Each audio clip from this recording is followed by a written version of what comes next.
fascinante de nuestro tiempo es este ímpetu de transformación que nos circunda, donde todo es posible y por lo mismo, donde caben todas las hazañas.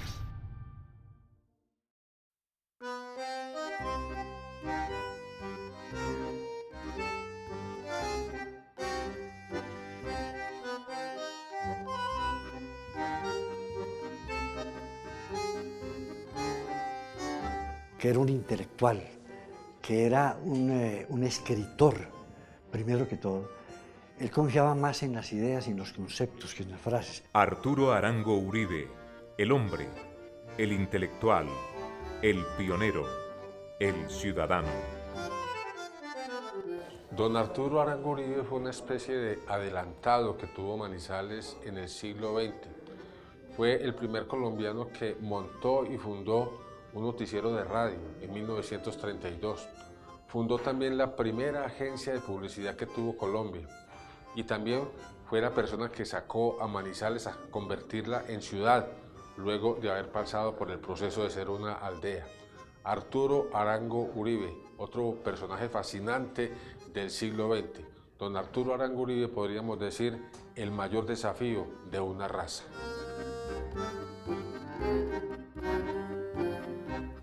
Arturo Arango, su recia personalidad y su propia presencia física, tanto como la demoledora capacidad de liderazgo, sirvieron para convertir a Manizales en un modelo de desarrollo cívico y social.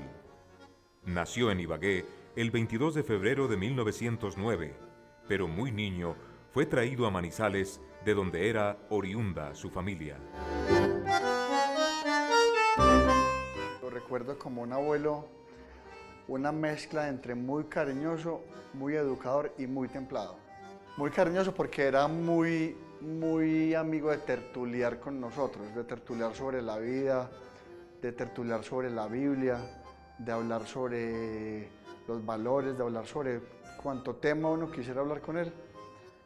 Él estaba dispuesto, nos contaba, digamos, en Navidad en la finca, nos sentamos todos en el piso y nos contaba historias de la Biblia, pero contadas en forma de historia, no en forma técnica. Mi papá fue una persona extraordinaria como padre, como esposo, como amigo, como trabajador, porque era incansable. El amigo, a pesar de que en mi casa éramos 8 hijos, 7 hombres, necios a morir, los llamaban los locos Arango. Muy necios, pero fue un gran amigo de todos. Para los nietos de mi papá, él es un ídolo todavía, un ídolo. Ellos cuando hablan de mi papá no se cansan. Sobre todo Eduardo y Felipe Marcelo tal vez. No todos porque Adriana, mi hija, fue también una belleza con mi papá. Amoroso hasta que ya... yo tengo unas cartas muy lindas que mi papá le escribió a Adriana. Cuando Adriana se fue a estudiar a Boston, mi papá se carteaba con Adriana, unas cartas lindísimas. Y pues con Eduardo fue su amigo, con los 3. Como vivimos mucho tiempo muy vecinos, entonces, pero con todos fue amoroso.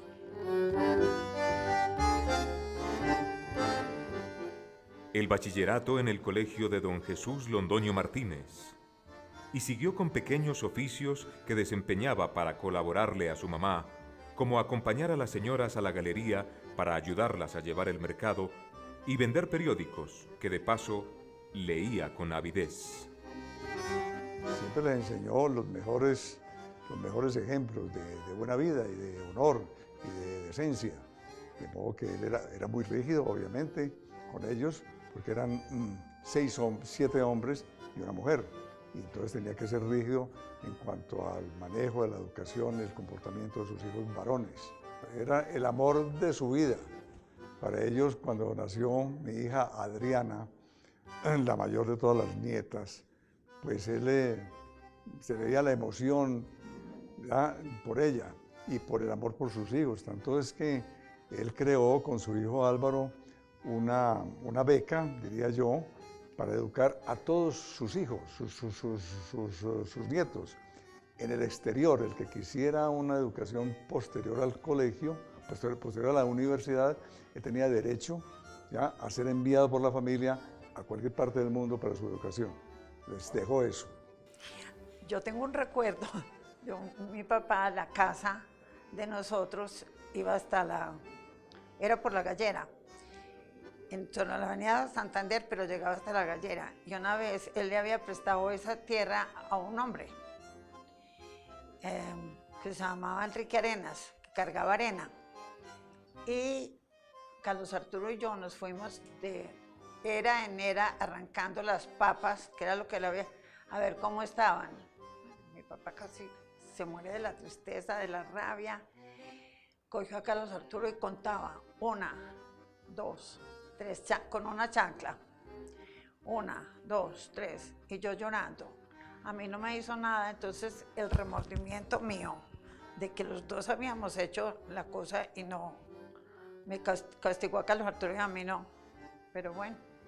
La forma como él nos educaba a nosotros era muy extraña. Él nos multiplicaba, el daño que hacíamos nos lo multiplicaba por muchas veces. Un ejemplo que pongo, yo venía en el carro con él, yendo hacia una finca cerca a Tres Puertas, y pagamos el peaje. Yo cogí el papelito del peaje y lo saqué por la ventana y empecé a jugar con él como si fuera un cucarrón. Eso zumba como un cucarrón con el papel, lo hace así. Pues se me reventó el papel, yo me quedé con la puntica y él se fue hasta el fondo de la recta y paró en la cuneta, en la berma, y me dijo: me trae el papel. Y yo: pero abuelo, ¿cómo así? Me trae el papel. Y yo sabía que cuando él decía una cosa, era así, eso no era mamando gallo con él. Y yo me tuve que regresar a buscar el papel. Esa era la recta antes de Tres Puertas. Y me eché un buen rato buscando el papel en un calor tremendo. Y cuando regresé, me dijo: eso es para que aprenda a no tirar papeles a la calle. Nunca jamás vuelva a tirar un papel a la calle.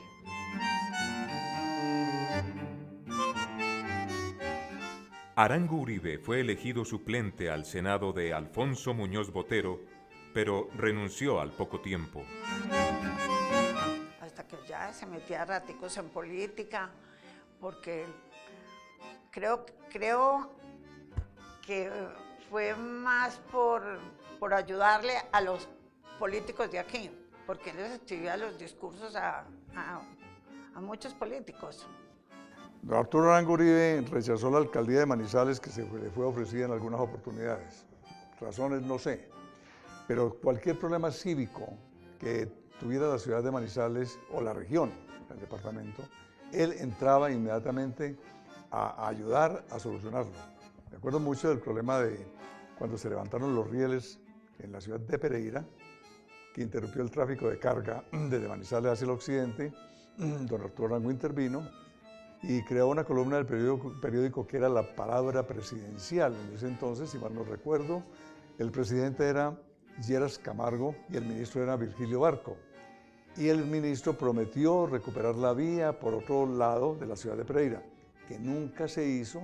Pero Arturo siempre decía que hay un incumplimiento de la palabra presidencial. Esa columna estuvo en La Patria un tiempo largo, pero es una lucha que finalmente no llegó a nada, porque hoy, por ejemplo, todavía estamos sin servicio de ferrocarril. Lo que pasa es que don Arturo, si bien no tuvo oportunidad de graduarse en una universidad, sí fue un autodidacta. Él era un lector absolutamente increíble. La biblioteca de don Arturo Arango Uribe, de la cual fue repartida entre los hijos, conservo muchos libros yo, era muy grande, y él se leía todo, y leía en francés, por ejemplo, pero no hablaba francés. Leía inglés perfectamente, pero no hablaba inglés. Entonces él se autoeducó y llegó a ser de un gran conocimiento de todas las cosas que indican la universidad. Cuando no la hizo, era muy ilustrado. Pues lo último que él hizo, así como de política, fue con Pastrana. Pero con el SATE, con el doctor Fernando Londoño, cuando a él lo secuestraron, mi papá fue intermediario con el padre Uribe, creo, con los secuestradores. Y con Silvio Villegas y Alzate, en mi casa, a mí pues sí no me tocó esa relación con ellos, pero en mi casa había muchos libros que estaban firmados por Silvio Villegas. Porque Silvio Villegas, cuando se vino de Bogotá, no tenía dónde guardar los libros y era muy amigo de mi papá en Bogotá, entonces se los dejó. Se los dejó a mi papá y ahí quedaron toda la vida. Donde caben todas las hazañas.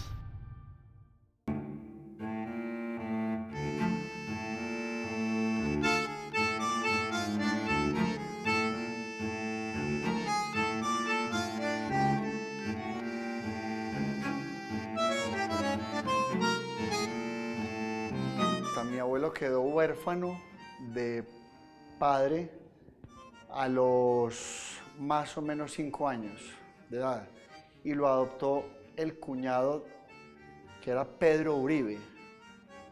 Pedro Uribe era un gran prohombre cafetero, esposo de la hermana mayor. Lo adoptó y Pedro le empezó a inculcar a él el mundo de la lectura, siendo muy niño.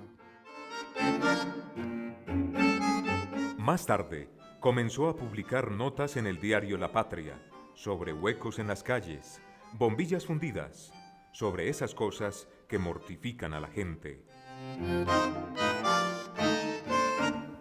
Rápidamente él entró a La Patria. Hay diferentes versiones de qué hizo en La Patria. Algunos dicen que repartió periódicos, otros dicen que no, pero sí, lo cierto es que desde muy niño entró a La Patria y empezó a escalar muy rápido en La Patria hasta llegar a ser director de La Patria. Ahí él tuvo otros trabajos con Fabricato y entendió que en las emisoras de radio se prendían en la madrugada y se apagaban todo el día y se volvían y se prendían por la noche. Entonces él le dijo a toda la radio, le dijo: yo quiero hacer un noticiero radial al mediodía. Prendan la emisora y yo armo este primer noticiero radial de todo Colombia. Entonces, efectivamente eso se hizo y ese noticiero radial empezó a tener audiencia nacional. Yo digo en caricatura que mi abuelo fue el primer Juan Gosaín de Colombia. Sí, Radio Crónica. Ya había hecho algo, ya había incursionado en medios como en radio, cuando creó Crónica, que Crónica fue el primer radioperiódico hablado de Colombia, ¿no? Cero política era uno de sus principios. Entonces, esta emisora empieza a rodar y los anunciantes, las empresas, o sea, mi abuelo le empieza a decir a las fábricas: hágame una cuña de radio en mi noticiero radial. Y le decían: bueno, perfecto, pero ¿y quién me hace la cuña de radio? Entonces él decía: pues yo, ¿quién más si no hay creativos? Entonces él empezó a escribir cuñas de radio para su propio noticiero radial. Un buen día, cayó a sus manos un periódico de Inglaterra donde se anunciaba como novedad la creación de las agencias de publicidad. La gente se iba de viaje para Europa, se iban siempre 1, 2, 3 y 4 años. Y los amigos le decían: don Arturo, voy para Europa, ¿qué quiere de regalo? Y él siempre les pedía lectura, porque él era un lector absolutamente voraz. Y en esas le trajeron una revista de Londres que decía que en Inglaterra existían una cosa que se llamaban agencias de publicidad. Y entonces, cuando él leyó esto, dijo, se le prendió el bombillito y dijo: esto es lo que yo quiero. Hasta que un buen día anunció su retiro para organizar su propia agencia de publicidad. Y ya había hecho también su escuela en publicidad con Fabricato. Temas de él son la tela de los hilos perfectos o la marca en el orillo, la calidad en toda la tela, que fue de los eslóganes fantásticos de don Arturo.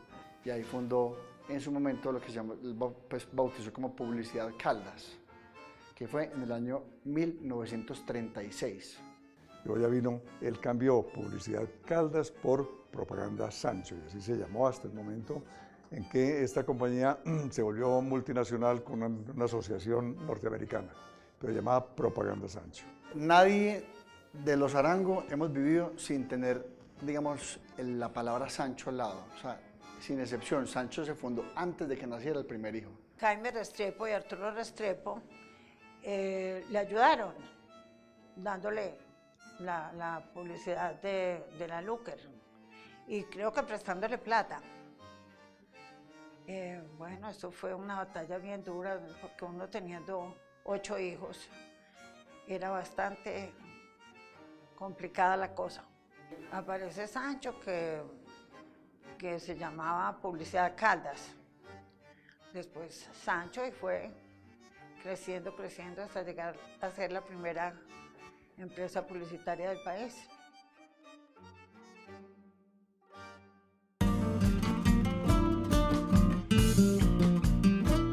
Don Arturo, como otro de mis grandes maestros que fue Hernán Nichols, eran creadores de conceptos, de ideas de venta.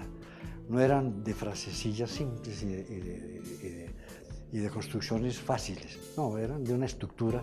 Yo recuerdo, pues ahora hablamos de Única, la fábrica que hace un poco menos, pero lo hace mucho mejor. Hablamos de la lotería de Manizales, cuando la lotería tenía la fortuna de contar con un día también mágico, jueves. Un jueves mejorará su suerte. El énfasis que quiero hacer con el tema de Arrow es que, siendo una patente americana, la Peabody, la fabricantes de Arrow, cuando estuvo la fábrica en Manizales, él hizo, eso venía de Cali y ahora regresó a Cali, pues, paradójicamente. Don Arturo hizo un concepto que fue adoptado a nivel mundial, a nivel americano, con un tema de ventas que era la fábrica de camisas blancas, que se llenó de color y de productos. Fue auténtico dirigente cívico en Manizales. Luchó contra el centralismo bogotano. Era un líder absolutamente ineludible, indispensable en cualquier labor cívica, en cualquier labor de orden departamental o municipal, porque tenía, primero, una autoridad moral extraordinaria, segundo, tenía un poder de convocatoria que raras veces podría verse en la ciudad entre sus contemporáneos, y tercero, tenía la fuerza mental y la fuerza verbal que convertía cualquier propósito en una verdadera propuesta de solución para los problemas del departamento o de la ciudad. Era un gran líder, extraordinario. A mí me contaba Eduardo Arango Restrepo que mientras la época de los azucenos, que trajeron muchas industrias aquí, mi papá, aunque fuera 20 pesos, pero él puso plata en todas las industrias que llegaron a Manizales. Era siempre un creador de empresas porque él acompañaba con su dinero, que no era mucho en ese entonces, pero él siempre compraba acciones de cualquier proyecto industrial que se montara en la ciudad de Manizales. Siempre tenía el aporte, además de que los apoyaba como miembro de junta directiva, y en su comunicación como propaganda, pues siempre hacía algo para que esas empresas crecieran y se multiplicaran. No, pues el aporte, yo lo decía hace unos minutos, lo sacó del medioevo, lo sacó de la prehistoria y la puso en un lugar privilegiado. Hoy todavía la ciudad disfruta de esa identidad y de esa calidad que él empezó a labrar hace 60, 70 años. De manera que Manizales le debe muchísimo a don Arturo.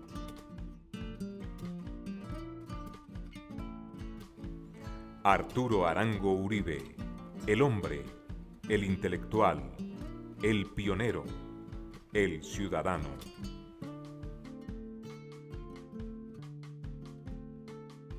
Pues yo lo defino como unas personas que no se repiten fácilmente, que tengan el amor por su ciudad, por la familia, por el respeto ciudadano, por el honor. Es decir, todos esos valores para don Arturo eran sagrados, de una honorabilidad absolutamente extrema. Nadie podía cometer un desliz porque tenía un problema con don Arturo. Entonces son personas que en la época moderna que vivimos, uno dice, hombre, personajes como este existen o volverán a ser. Seguramente que sí existen, pues yo exagero un poquito en el tema, pero una vida absolutamente ejemplar, es lo que mi recuerdo de don Arturo. Un hombre muy trabajador, amoroso. Fue un esposo increíble. Nunca vi pelear a mi papá y a mi mamá. Muy inteligente. ¿Por qué transparente? Porque uno sabía qué esperar de él. O sea, usted hablaba con él y sabía más o menos antes de si la respuesta debe ser sí o no. Porque era tan claro como los valores que usted no... O sea, usted sabía que iba a ser un no. Le faltaba el color del no. O un sí, le faltaba el tono del sí, pero ya más o menos sabía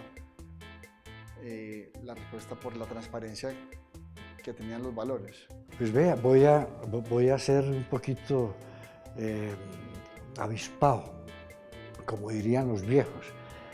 En una de las campañas que yo trabajé con don Arturo está plasmado el concepto de él, que fue cuando tuvimos el problema del volcán del Ruiz y de Armerio, de la emergencia regional. Yo hice una campaña que siempre estuve empujado y siempre estuve iluminado por don Arturo, que fue el mayor desafío de una raza. Ese tema que hizo Sancho, naturalmente, que a nivel nacional, para reconstruir el espíritu manizaleño maltrecho por el volcán del Ruiz, pero podemos sustituir el Manizales por don Arturo, el mayor desafío de una raza.